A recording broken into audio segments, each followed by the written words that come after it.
kawan-kawan bumi, kawan-kawan bahari, kawan Rusli, kawan kita.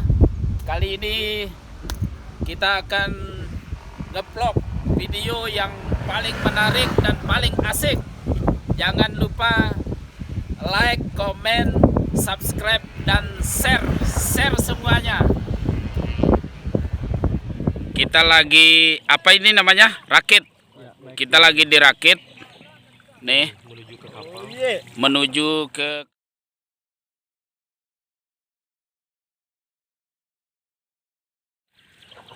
ya teman-teman,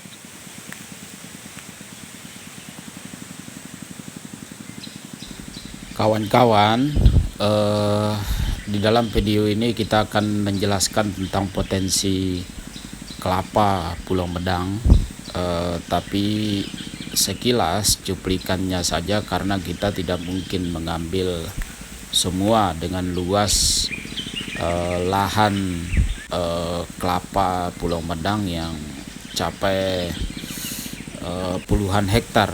Tentu pohon kelapanya sudah sangat terlihat, itu ratusan ribu gugusan pohon kelapa. Ya teman-teman, tentu buahnya sangat banyak sekali. Bahkan konon cerita kepala desa yang melakukan industri UMKM kelapa itu mencapai ratusan ton. Ya, kelapa muda. Kelapa ini mayoritasnya dari Pulau Medang. Harga per satu biji di Pulau Medang itu hanya 5 ribuan. Kalau sampai di Pantai Jempol, kemudian Pantai Baru dan Pantai Goa itu sampai 15.000. Ini khusus untuk diminum air dan isinya. Nah, putaran ekonomi kelapa ini luar biasa, sebagaimana tulisan saya kemarin tentang ribuan gugusan pohon kelapa yang berdiri di Pulau Medang ini. Tentu mendatangkan ekonomi bagi masyarakat Pulau Medang. Dan kelapa ini yang tua, yang warna coklat ya, warna coklat kuning, yang sudah tua, itu dipakai bahan untuk minyak kelapa ya, minyak goreng. Nah, jadi di Pulau Medang sendiri ini sebagai bahan dari minyak goreng yang telah diproduksi ya oleh Ibu Ketua PKK, istri dari Kepala Desa Bugis Medang, Pak Suryanto. Jadi istri beliau ini memproduksi minyak goreng. Cuman kesulitan dari minyak goreng itu yang dibikin di Pulau Medang adalah distribusi.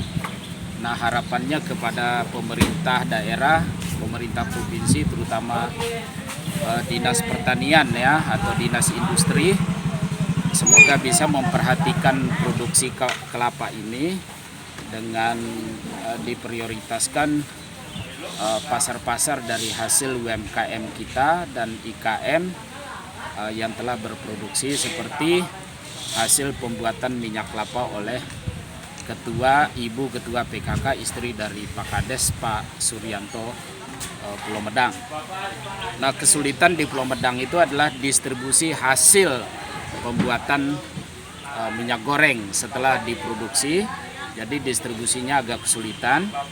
Jadi dengan kedatangan saya, teman-teman di masyarakat Pulau Medang sendiri meminta tolong ya untuk mencari buyer.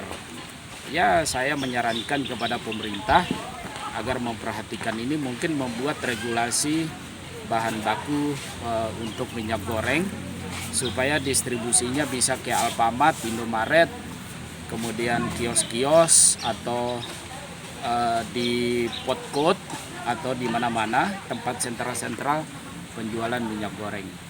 Nah, itu saja teman-teman potensi dari kelapa ini. Selain itu juga kelapa ini sebetulnya berpotensi juga diekspor karena kamit ya bahasa Sumbawa, atau kulitnya ini atau lukit itu dibikin matras biasa di spot-spot olahraga, itu banyak sekali. Kemudian Kemudian apa namanya, batoknya itu diekspor ke Arab, dibikin arang, karena kalau di Arab itu tidak boleh ada asap ketika dibakar, karena kalau ada asap itu udah pasti didenda.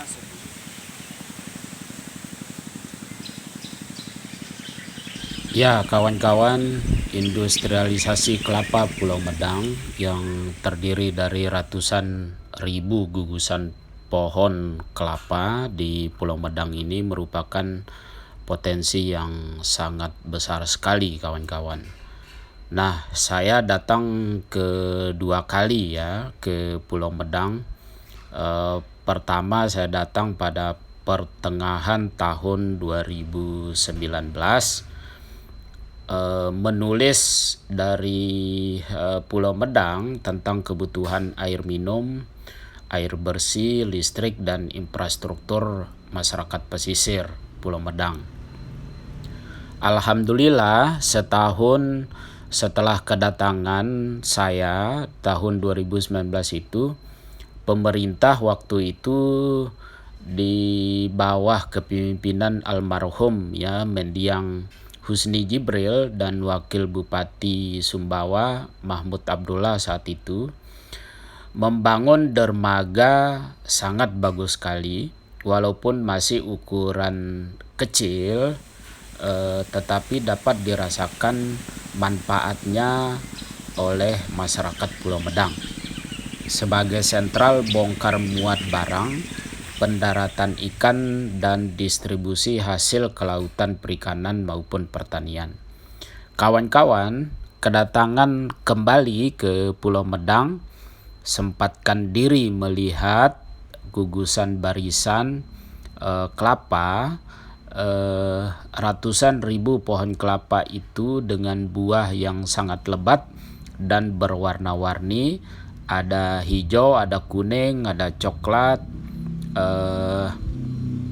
Gugusan ribu pohon kelapa yang di Pulau Medang mengingatkan saya diskusi dengan seorang ya ketua umum organisasi pangan perkelapaan, dan saya sangat kangen dan rindu sekali dengan beliau.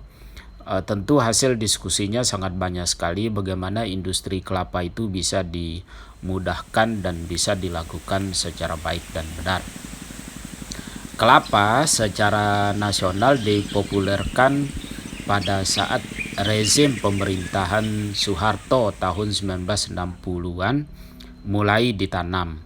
Soeharto waktu itu menebarkan kebaikan penanaman kelapa di seluruh Indonesia, selain sebagai ekspor juga untuk penahan abrasi air laut terhadap kondisi tanah pada masyarakat pesisir.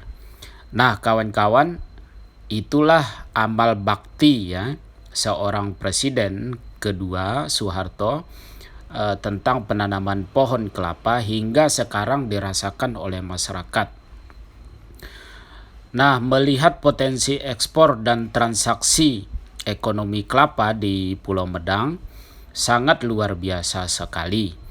Masyarakat belum sadar atas potensi ekonomi ini. Pemerintah bisa memanfaatkan potensi kelapa ini sebagai bagian dari gerakan ekonomi masa depan dan kelas bawah. Apalagi pemerintah Provinsi NTB populerkan industrialisasi seluruh sektor yang bisa diolah menjadi barang jadi dari bahan baku yang ada. Maka industri kelapa akan menemukan jalannya dari jalan panjang yang selama ini tidak diberdayakan. Kawan-kawan, UMKM dan IKM di NTB sudah bisa produksi sendiri minyak goreng dari bahan baku kelapa di seluruh Nusa Tenggara Barat. Selain itu, skala panjang bisa menjadi sasaran ekspor ke berbagai negara-negara seperti Arab Saudi dan Eropa. Karena kebutuhan kelapa, terutama bat stoknya kelapa sangat banyak dibutuhkan untuk pembuatan arang, terutama di negara-negara Arab. Kawan-kawan, seluruh komponen kelapa tidak ada yang terbuang sama sekali, seperti kulit untuk matras dan spring bed serta kegunaan lainnya. Sementara batok kelapa untuk pembakaran, arang, dan pengobatan. Kemudian isinya sendiri bisa diolah menjadi bahan mentah minyak goreng. Kegunaan seluruh komponen kelapa dapat ditingkatkan sebagai ketahanan pangan.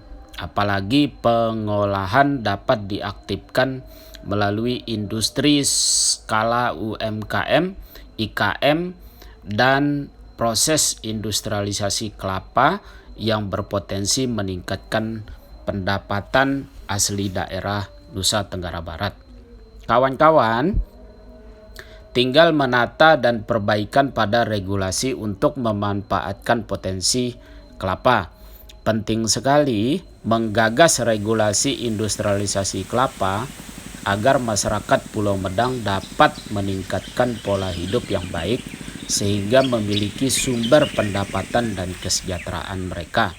Pemerintah Provinsi NTB untuk mencapai NTB Gemilang pada bidang perkelapaan harus bisa membaca potensi sumber daya ekonomi yang dapat membangkitkan perputaran ekonomi masyarakat pesisir di Pulau Medang. Masyarakat Pulau Medang bergantung pada respon pemerintah dan kebijakannya dalam berbagai hal untuk memberdayakan ekonomi masyarakat pesisir sehingga dapat tumbuhkan indeks ekonomi dan pendapatannya. Kawan-kawan, selamatkan potensi ekonomi kelapa Pulau Medang dengan melakukan pendekatan pemberdayaan dan industrialisasi kelapa itu sendiri sehingga dapat meningkatkan hasil produksi dan panen petani kelapa dengan bertujuan pendapatan dan kesejahteraan meningkat. Ya kawan-kawan, sekian dari video ini, semoga bermanfaat. Saksikan video selanjutnya tentang Laguna atau muara tempat budidaya bandeng di Pulau Medang.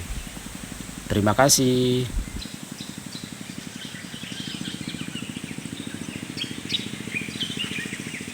Jangan lupa sebelum diakhiri video ini, teman-teman tonton semua video channel Berita Rusdianto dan kawan Rusdi, kawan kita.